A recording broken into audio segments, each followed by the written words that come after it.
Wadamuli, I'm Kerri-Lee Harding from SBS Radio. I'm a Wagukaba Juru and Koa woman from Queensland, and I also would like to pay my respect to the traditional owners of the land who we come and watch this amazing film on today. Also pay my respects to any First Nations people who are here in the audience and on stage with us. Crystal, of course, as well. So, wow, what an amazing way to celebrate Reconciliation Week, right? Can we have another round of applause?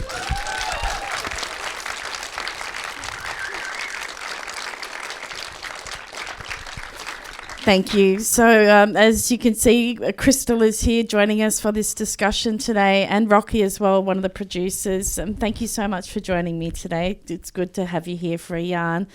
I'm not really sure where to start, but from the beginning, I guess, is a good idea. How did the idea for the documentary come about? And did you want to answer that, sis? Yeah. Hi. How's everyone? Good? I'm just coming off 2 weeks, just on the tail end now of a flu. It was crazy. Oh my goodness, my voice is a little bit husky. But, you know. The documentary started. I performed at Anarcho Festival? Yeah, the Anarcho Film Festival. Film festival that Rocky put on.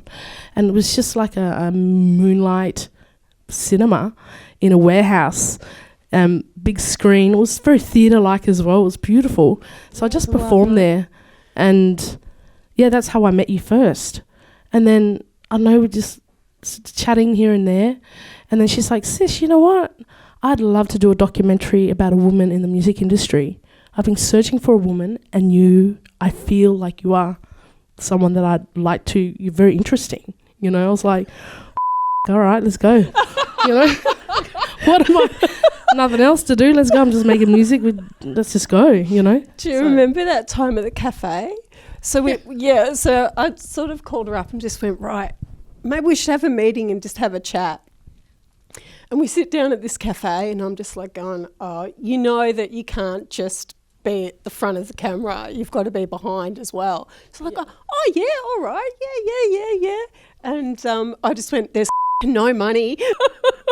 We're just going to do it. We're just going to make it. I'll try and find a crew and we'll just try our best. Yeah, that's what I loved about Rocky's determination as well. I felt safe with her, and that she'd tell my story, culturally safe as well. And to be able to, it just being straight up as well and honest, you know. And I was like, well, the money, who cares? Let's just, if we can film, let's just do it, you know. Money will come later, whatever. You know, let's just start filming. Yeah. So, we jumped in about a month later. It happened so quick. Yeah. We crowdfunded. Yeah, that's right. We crowdfunded. And it was pretty incredible. So if there's anybody in the crowd today that supported Lady Lash, we are so grateful, seriously. Because, you know, I don't know, you know, whether you guys know, but essentially... you know, the film industry is incredibly flawed, and to tell stories is really hard because, you know, it's a big, you know, there's big iron gates to get through to try and get a story out there. So often people have fantastic ideas and just won't actually manage to make a film. But we just decided that we were going to make it, and we were incredibly fortunate. Sure. The bottles of water. Great. Thank you. So we just went, we're going to make it. I swear a lot, so please excuse my swearing right now. I just got to say that. Sorry. And you jumped into it pretty much straight away, as Crystal was saying before. Yeah. So you just put all your own funds into it, both of you, to get started. Yeah. And it was very favour that you've pulled as well from a lot of people that you've worked with in the past. Yeah. And I didn't even know how the hell to produce a film. So Rocky taught me a lot. As a co-producer. Now I'm pretty clued on to what the oh my God. And what was that process like for you as a first-time producer? Oh my goodness. And of course, you know, pouring your soul out as well, which you do in the documentary. But that was hard work. Yeah. It was hard work to be behind the scenes and in front of the camera. I was going through such a spiritual ripping. It was ripping my soul from the stars to the deep ocean. And I was like, and I also having that control behind the camera as well, you know, with rock, but understanding and learning along the way. It was massive journey for me. Oh, but you're wild. I know. Yeah. It was like, right, we've got to do this and do this and do this and do that. And you're right, okay, I've got that down. What else do we have to do? Yeah. You too, Rock. Like, damn, it was just an honour to work with you. Like, you kick ass, very cultural as well, very sensitive as well, understanding and all those protocols that was very, very important to me. Which would have been really appreciated when you went back on country with your Nana Sue there. Just beautiful images and audio we heard there. What was that like for you, not only being there, but being there with the film crew and learning again, probably not hearing those stories for the first time, but learning them again on country? Oh my God. I was ripped again. I kept just like I was dying and then rebirthing and dying. It was constant. And I was just trying to pick myself out of it. I was crying in the fire, then out in front of the camera talking and crying again and back again. Like, it was just a massive soul experience, like in this journey, in this human body that I was having, you know. It's just beautiful to sit with Nana as well out on country and being able to have that opportunity. The stars just aligned. It wasn't purposely done. It just happened. It was just meant to be, you know. Yeah. I recently went through some women's business with my own mum and could really relate to the scenes and what you were sharing with us in that film. Let's take it back to the beginning of the film where your music started, of course, with Uncle Bunalori from the Coloured Stone Band. And you were quite shy back then about your music, but also really wanted to go out there and make yourself known in the music world. Yeah, you had big dreams. Oh yeah, definitely. I didn't. I knew that was something bigger than myself, you know. But being out on the Kuniva community as well with all my cousins and families, I always sang, and I always knew that I wanted to be a singer. Sitting out on the rocks, even as a little girl. It was like I was in a meditative state constantly, living out on the water and in the ocean. So it was just came naturally for me. But the teenage years was really rough, but I lost my way there a bit. But then something always pulled me back to music, always pulled me back. Yeah, it was and just the journey of music as well. The journey of music has changed so much. Like, if anyone's interested, I have some vinyl as well for my new music that I have. I have some here today. And it's transcending sounds, honouring my Kokatha side and my Greek side. So it's really big warrior, goddess, spiritual, crazy, like, beautiful though. How do you think your music's changed over the years?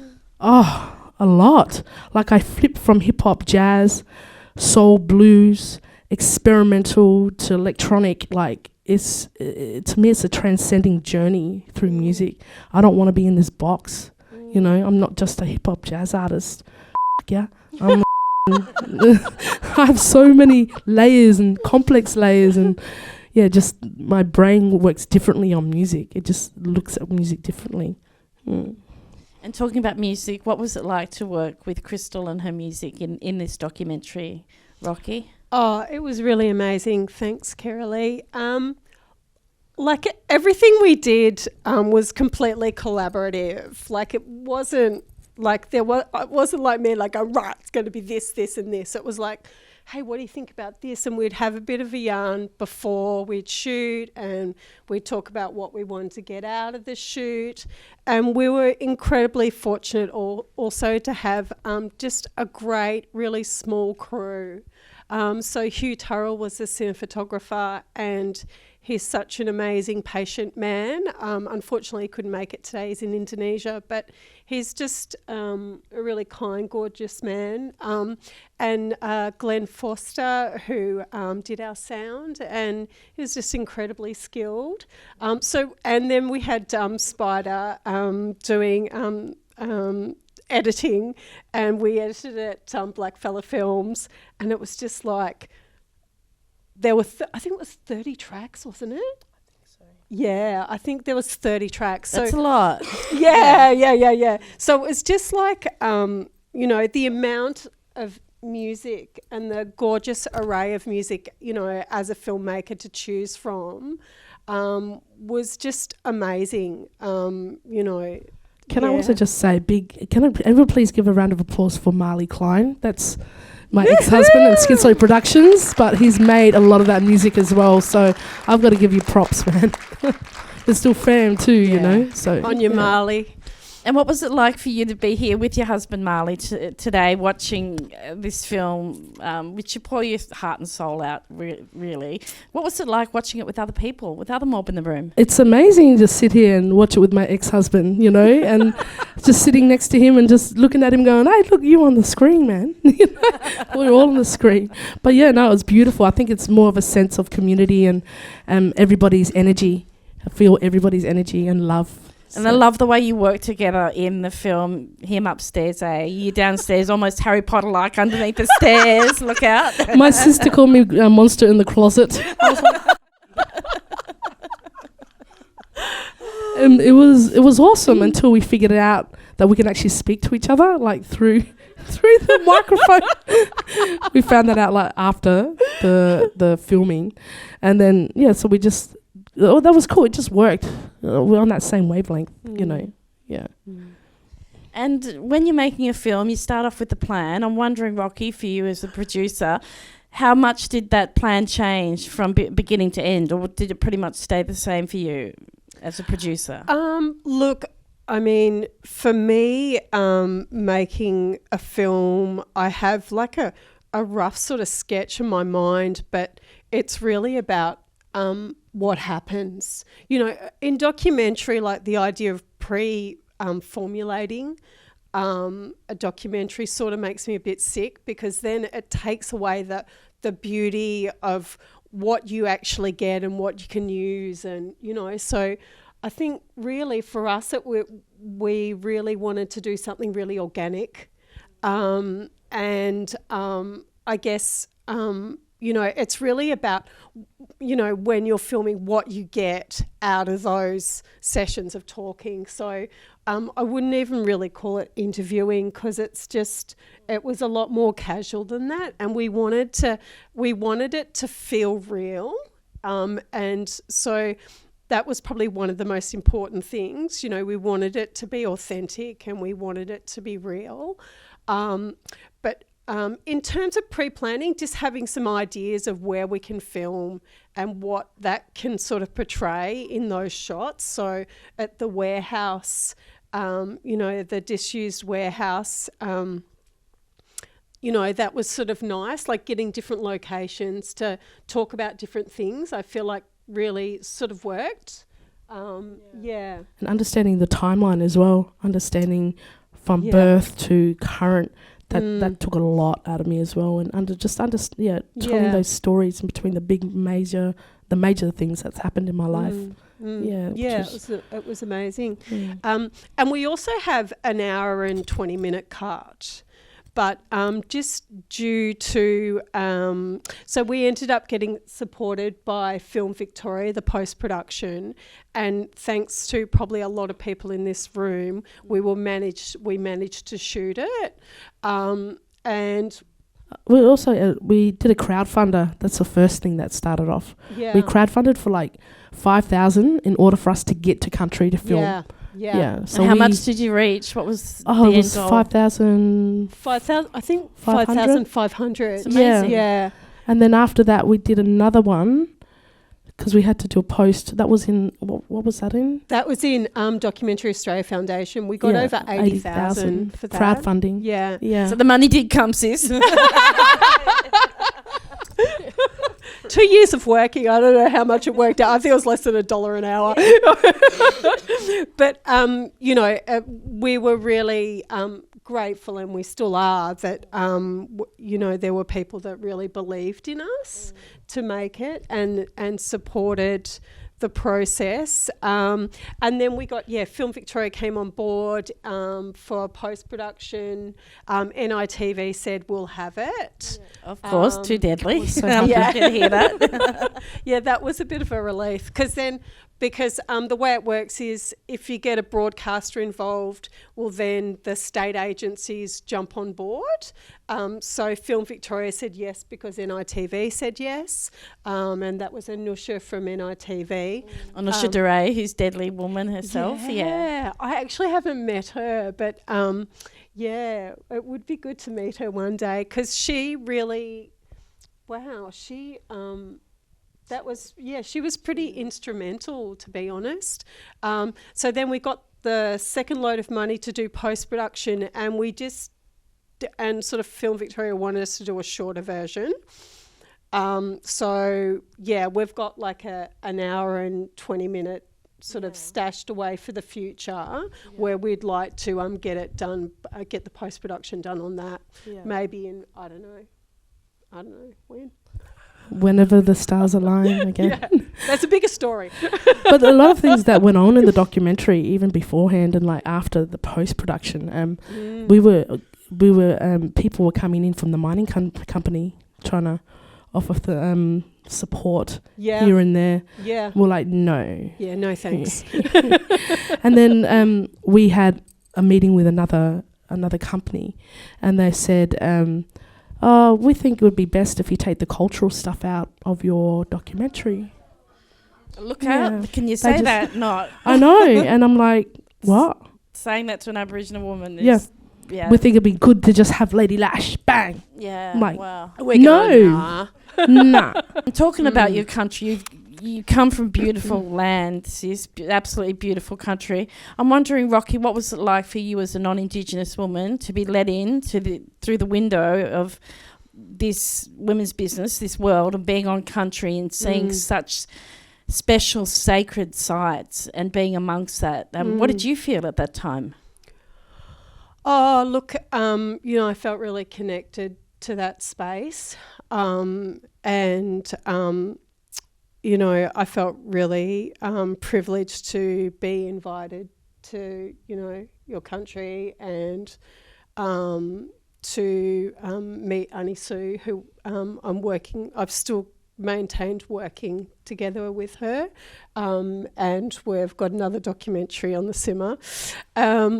But, it was just, it was incredibly immersive, and I was completely awestruck. Like, I'd done a fair bit of travelling when I was younger and done a fair bit of hitchhiking and all sorts. And, so I'd seen a lot of country. But, yeah, it was really special, and it always will be. And I feel that I have a commitment to Kokatha country, in doing anything I can to protect it.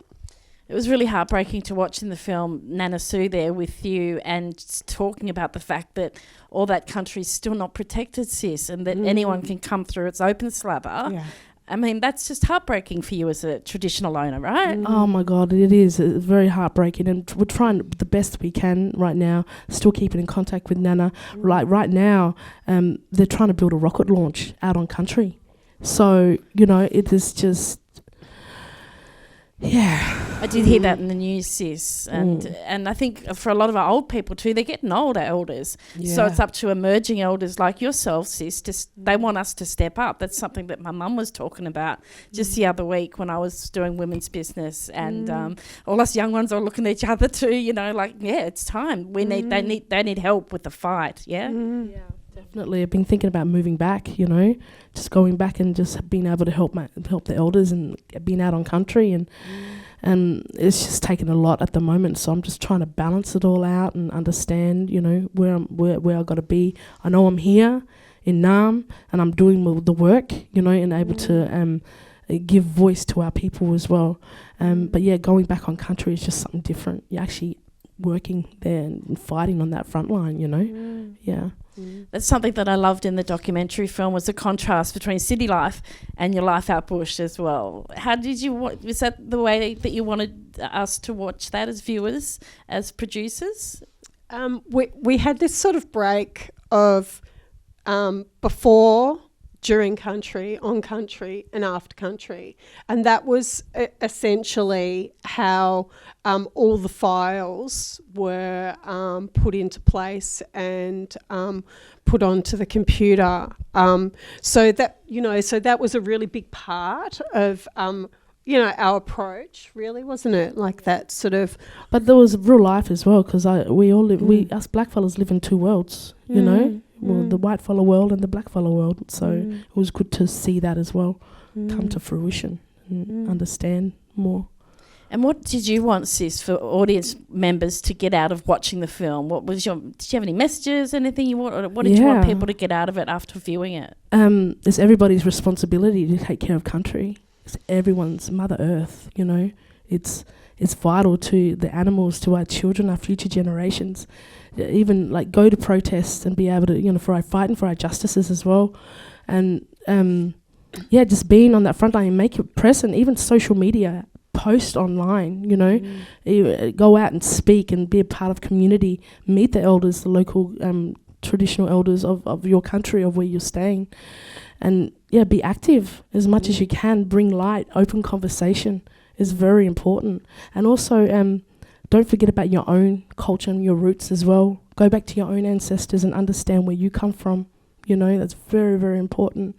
In this life, it's a sense of identity and who you are, and it'll give you a better understanding of why we're here, and putting your feet into the earth, into the ocean, and the stars and the moon, and we embody everything. And just speaking about that, you're putting your foot on that footprint in the rock. What went through your body when you experienced that? That was pretty amazing to watch. Oh, very visual. I feel even when I write as well. But when I'm having it's like a meditative, spiritual experience. Just putting my foot in, I can see my great grandma, and just feeling her, embodying her, who she is, and it's just like that when I go out on country anyway, so just embodying it and just feeling it. Such a spiritual experience. That's deadly, Sis. And for you, Rocky, what did you want audiences to get out of watching Lady Lash?